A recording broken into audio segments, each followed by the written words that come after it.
Hey, good morning, everyone. Thanks for joining us this morning or this afternoon, depending on where you're at. We're going to give it just another minute or so to allow a few more people to join. Looks like we've got about 16, 17 people already. Very good. Give us another 30 seconds, 45 seconds. We'll get going here right away on schedule.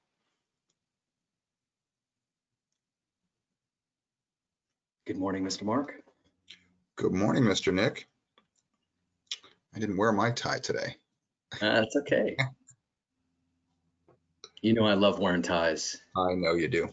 My son found me this one Christmas time this last year, so I love wearing it. Nice. Yep. Well, let's go ahead and get started. Good morning, everyone. Welcome to our ongoing series of webinars. Today, we're going to talk all about passwords, and I'm sure it's the bane of everyone's existence, but also one of the primary ways to protect all of our accounts and networks against unauthorized intrusion. Today, I have with me Nick Dreyfus, our Director of Network Services for Sharp Business Systems. Nick, I'm going to hand it over to you, and please take us out. Awesome. Well, thanks, Mark. Again, like Mark mentioned, thank you everyone for attending. First and foremost here at Sharp, we hope everyone is staying healthy and safe during these trying times. We truly appreciate you taking the time out of your busy schedules to join us for these extensive IT discussions, this one surrounding all about passwords.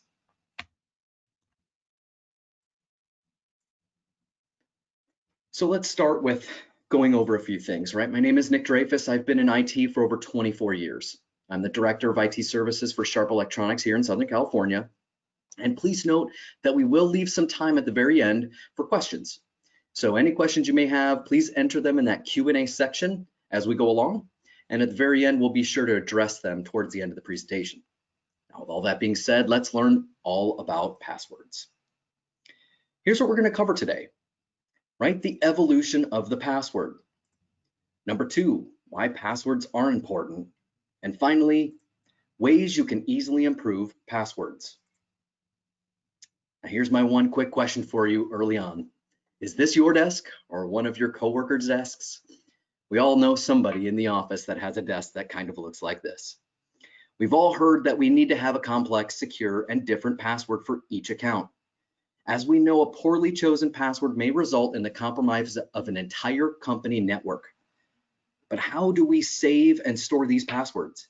And how are we supposed to remember them all? Let's go through the evolution of passwords. In the first generation, it started off with just minimum 3-character passwords. Generation 2, passwords then needed to become 8 characters in length. As you can see from generation 1 to generation 2, the security has increased. User experience, though, took a little bit of a hit. Generation 3, we went to then alphanumeric and special characters. This also increased security, but then took another hit to user experience.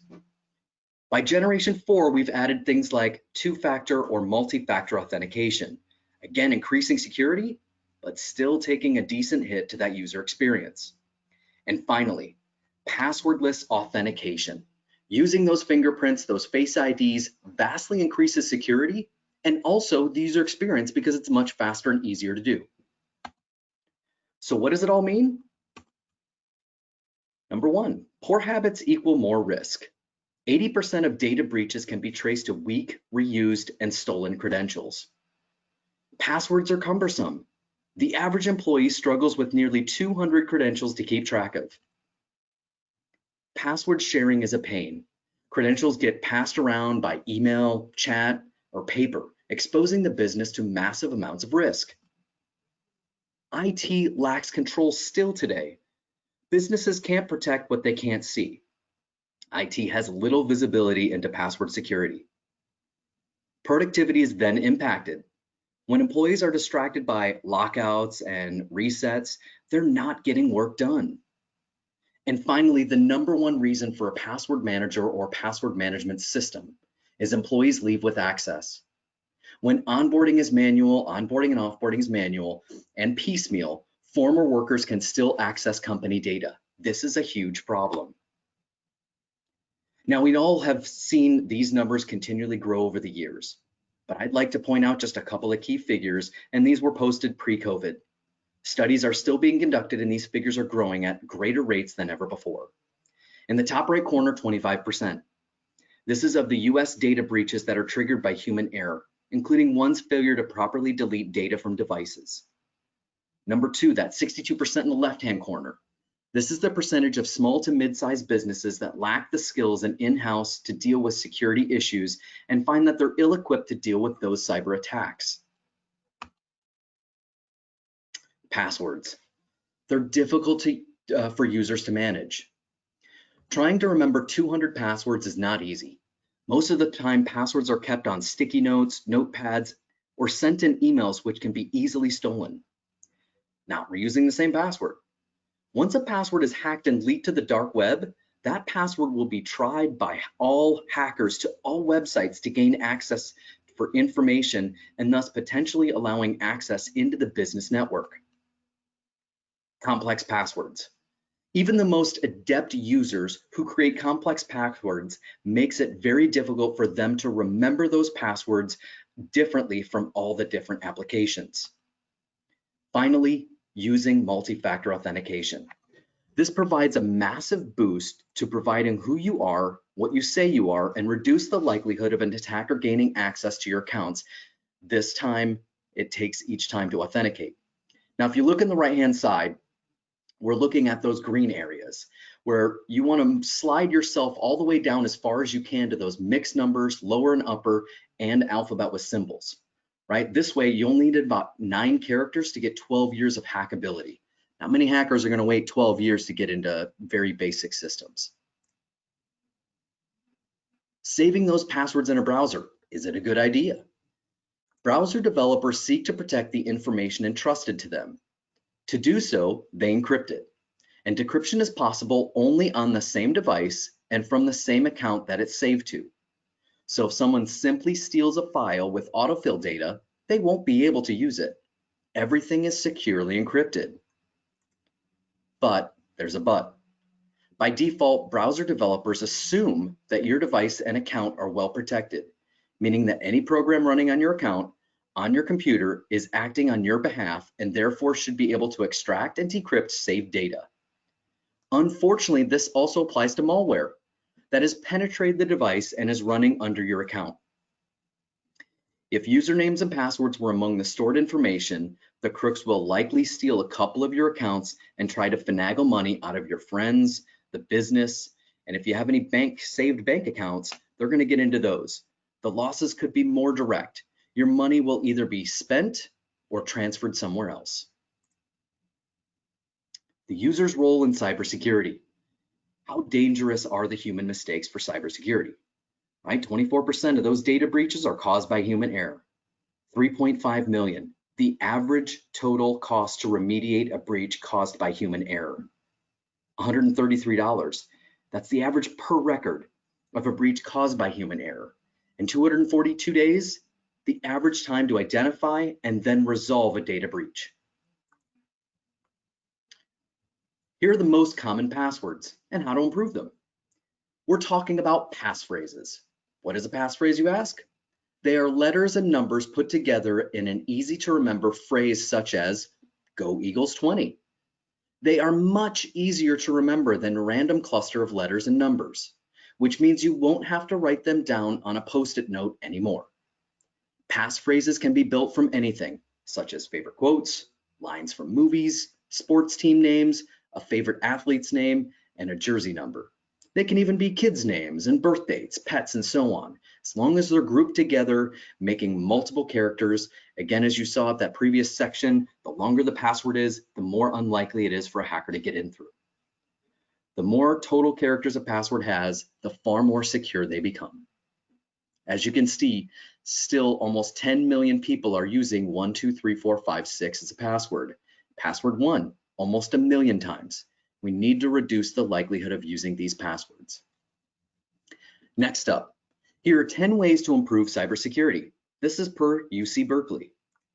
Number 1, you are the target of a hacker. Number 2, keep software up to date. Number 3, avoid phishing scams. Number 4, practice good password management. Number 5, be careful what you click. Number 6, never leave devices unattended. Number 7, safeguard protected data. Number 8, use mobile devices safely. Number 9, install antivirus, anti-malware protection. And finally, back up your data. Looking at this list, 7 of the 10 show the users on the network being the biggest threat. With enhanced passwords, you effectively reduce the likelihood of a threat entering your network times the number of users in your organization. Let me repeat that. With enhanced passwords, you effectively reduce the likelihood of a threat entering your network times the number of users in your organization. This is key. What is a password manager's role? Password managers play a key role in making passwords vastly more difficult for hackers and making them easier and quicker for the end user.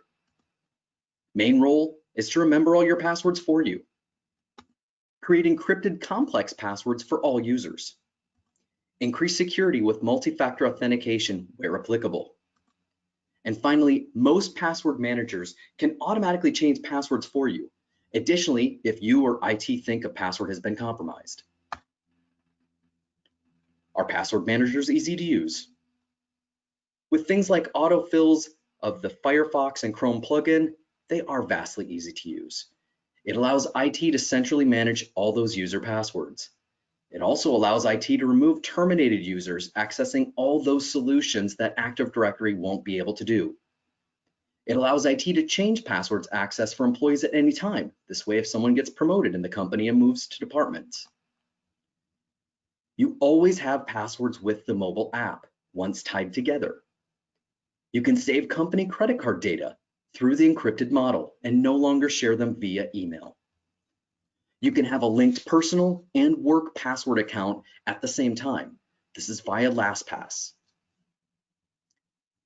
A password manager, free versus paid. So first up, each user has a separate account. With the paid version, you're going with business and IT control the management. So let's go over some of those differences between the free version and the password manager versus the paid version. Make no mistake, just even having the free version of a password manager is better than not having one at all. Many businesses start with this model and move to the paid version after seeing the vast benefits.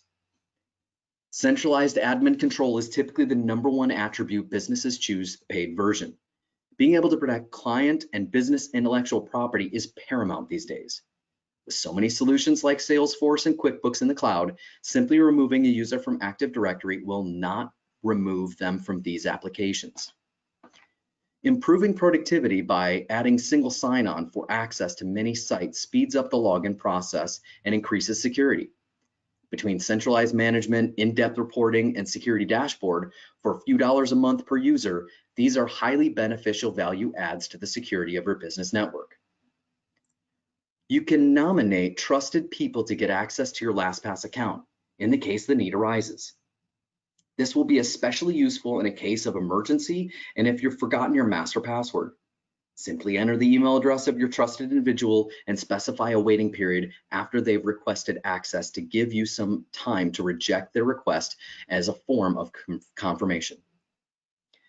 With advanced multi-factor authentication, a solution like LastPass Enterprise offers improved security by integrating the user of the password and applications such as Sesame, YubiKey, and even other fingerprint authentication solutions.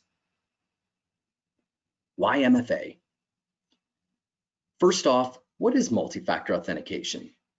It's a method of confirming users' claimed identities by using the combination of at least 2 different factors. Number 1, something they know. Number 2, something they have. Or number 3, something they are. A third-party authenticator or TPA app enables multi-factor authentication, usually by showing a randomly generated and consistently refreshing code, just as you see on your screen, which the user can use. In cryptography, a brute force attack consists of an attacker submitting many passwords or passphrases with the hope of eventually guessing the correct one. The attacker systematically checks all possible passwords and passphrases until the correct one is found. Hackers attempt these type of hacks every 39 seconds. Almost every week, you will hear about another site or app being breached, and many of those breaches could have been prevented by multi-factor authentication. Identity theft is an easy, low-risk, high-reward type of crime and the threat to all businesses. This is the fastest growing type of crime and is now more profitable than drug-related crimes. Password theft is consistently evolving. As hackers employ methods like keylogging, phishing, and farming, cybercriminals do more than merely just steal the data. They often destroy the data, change programs or services, or use servers to transmit propaganda, spam, or even worse, malicious code, thus making multi-factor authentication a valuable tool to combat all of these type of attacks. Now here's what we covered today. Number one, the evolution of that password. We went from just a very basic 3-character password all the way through the solution with MFA, including things like fingerprint and Face ID. Why passwords are important. The easiest way for a hacker to enter your site is through your users. Ways you can easily improve your passwords. The main one, the best way is through that password manager. Now, I hope you've enjoyed today's presentation. We do want to take a few more minutes to answer any and all questions you guys may have. No question is a bad question. Again, my name is Nick Dreyfus from Sharp Business Systems here in Southern California. There's my information for email address and phone number if you'd like to reach out to us at any time. So please, let's go over the questions. Karina, do we have any today? Hey, Nick. I don't see any questions on my end, but I just wanted you to comment on something. We've all been prompted, when we're buying a couple of things at Amazon to go ahead and, save the credit card information on our browser. Regardless if you're using Internet Explorer or Google Chrome, sometimes you'll see a pop-up asking if you want to save your credit card info in there. Can you just comment on the safety or if we recommend that to be done or not and why? Yeah, very good question. So this comes up all the time. For credit cards, obviously us users, we really enjoy the simplicity and the ease of use. And sometimes we compromise ourselves in the security of ourselves. Again, all it takes is for you to click a bad link or get something from, let's say, Facebook or just a nefarious site, and code is sitting in the background of your computer.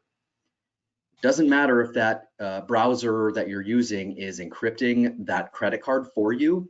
Once the malicious code is sitting on your computer, once you've authenticated one time to that browser itself, it's going to gain access and look for all those credit card numbers. It's going to look for any and all passwords, and that's how they're going to get you, because they're going to post that information directly to the dark web and then take advantage of that credit card and or any of all of those passwords that you have on the website. So we definitely recommend not saving them in the browser. While they're theoretically slightly safe because of the encryption, all it takes is a very simple malware tool to extract and sit in the background. Those tools are absolutely free and sitting on YouTube right now for you to go look at if you'd like. Very good question. Well, thank you everyone for your time today. We really appreciate you showing up. Again, thanks from the Sharp Business Systems family. We really appreciate your time. If you have any other questions, don't hesitate to reach out directly to me, Karina, or myself. Everyone have a great day.